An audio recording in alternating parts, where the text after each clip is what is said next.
Қаңтар қасіреті ел тарихындағы қанмен жазылған тарау. Бас прокуратура сол дүрбелеңге 12 ұйымдасқан қылмыстық топ қатысқанын мәлімдеді. Ішкі жау сыртқы дұшпаннан бұл қауіпті. Елден бір сатқаннан шығуы сырттағы 100 мың жаудан да не бұл қауіпті. Шариғатымызда бүлікке апара тұрған шеруіл бұл харам. Бұндай шеруіл бұл фитна дейді, бұл бүлік дейді. Бұл бүлік дейді, ұйықтап жатқан нәрсе дейді шариғатта.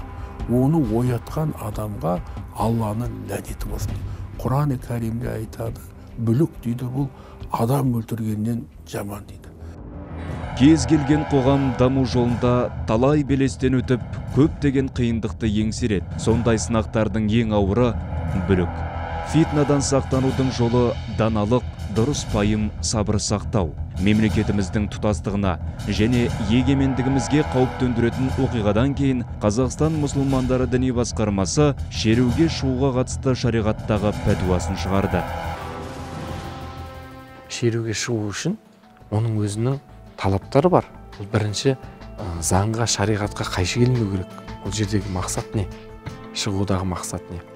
Екіншіден, ол жерде біреудің мал мүлкі, дүние мүлкі ұрланатын болса, тоналатын болса, оған зиян тиетін болса, яғни мүлік бұл барлық халықтікі. Мүлік ол өзің өмір сүріп жатқан ортаның дүниесі. Бұл жерде күнә іс араласты. Бұған енді бұзақы ниет араласты. Сондықтан біз шеруге қатысты осындай бір шұғыл түрде пәтуа қабылдадық. Шеруге шығудың үкіміне сәйкес әр азамат талап тілегін тиісті мекемеге жеткізуге құқылы. Бастысы, түйткілді шешудің шариғат пен заңда көрсетілген тетіктері сақталуы тиіс делінген.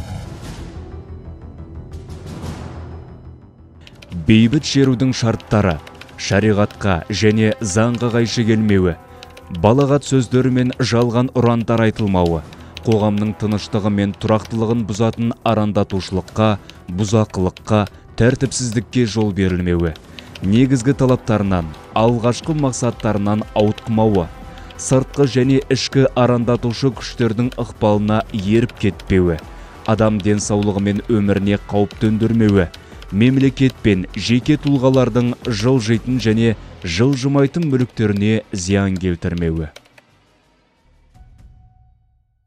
Дінімізде Құран-ы Кәримде Аллах Тағала бірігіңдер дейді, бөлініп кетпеңдер дейді. Бірлік бар жерде күш бар, күш бар жерде ынтымақ бар. Қазақстан мұсылмандар діни басқармасының алға қойған мақсаты бұл 5 нәрсе. Бірінші дініміз, екінші дәстүріміз, үшінші тіліміз, төртінші тарихымыз, бесінші жеріміз. Бұл Алланың алдында да, пайғамбарымыздың алдында да, ата-бабамыздың алдында да, кейінгі ұрпаққа да бұл аманат. Осы нәрсе болғанда ғана біз ел боламыз. Мұсылман ғалымдары қоғамда орын алған бүліктің зияны мен зардабы жайлы ескертіп кеткен. Мәселен, имам Ибн Хазм бүліктің гүлі ешқашан жеміс бермейді деген. Пайғамбарымыздың саллаллаху алейхи уассалам ақыл есті кетіретін бүліктер шығады. Ол келгенде бірде-бір ақыл есі дұрыс адам табалмай қаласыңдар деген хадисі бар. Қандай керемет. Қайғысыз таң атырсақ, уайымсыз кеш батырсақ, бұдан артық бізге не керек? Бетеге кетсе бел қалар, бектер кетсе ел қалар, берекең кетсе нең қалар деген екен. Жалпы айтқан кездегі бұл берекенің кетуі, бұл байлықтың кетуі деп білуіміз керек. Қазақстан мұсылмандары діни басқармасы қазір мына ихсан іліміне ерекше көңіл бөліп жатыр. Ихсан ғылымы, мынау жаңағыдай бұл рух ілімі, жан ілімі мәселен. Ихсан ғылымының екінші баламасы ар ілімі біл. Бұны шәкәрім ар ілімі дейді. Яғни сен ар алдында жауап бер. Жақсы, сот алдында емес, ар алдында мәселен. Ар деген яғни иман. Мемлекеттің саяси және экономикалық еркіндігінің кепілі тәуелсіздік. Ал іргесі мықты ел болып, жаһандану үрдісі кезінде жұтылмаудың жалғыз жолы бірлік. Бүлдіру қашанда оңай, ал бүтіндеу қиын.